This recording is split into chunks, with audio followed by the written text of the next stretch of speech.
অতিরিক্ত ঘনিষ্ঠতা অনেক সময় কাছের সম্পর্কগুলো তো তাড়াতাড়ি নষ্ট করে দেয়। কম আলাপ থাকলেই বোধহয় সম্পর্কগুলো আদতে সুন্দর হয়। এমন 4টি বস্তু আছে যা অল্পই অধিক, যেমন দুঃখ, বেদনা, দরিদ্র এবং শত্রুতা।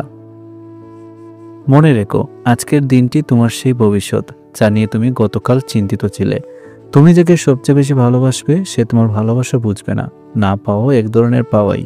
এই যে তোমাকে পেলাম না কিন্তু সারা জীবন পেতে চাইব, এইটা কি একরকম ভালোবাসা না? ভুলগুলো ভুলতে পারলে হয়তো জীবন কিছুটা সহজ হতো। সবাই তোমাকে কষ্ট দিবে, তোমাকে এমন একজনকে খুঁজে নিতে হবে যার দেওয়া কষ্ট তুমি সহ্য করতে পারবে। কাউকে চুটে করে দেখা উচিত নয়। একজন ভিক্ষুকও হতে পারে আপনার বিপদের বন্ধু।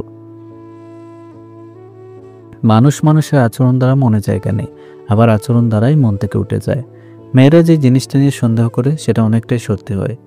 আপনার স্ত্রী বিয়ের আগে কুমারী ছিল কিনা 4টি বিষয় দেখে বুঝে নিন। 1. কুমারী মেয়েরা সাধারণত মিষ্টভাষী হয় এবং মিশুক চরিত্রের হয়। 2. কুমারী মেয়েরা অল্পতে রেগে যায়।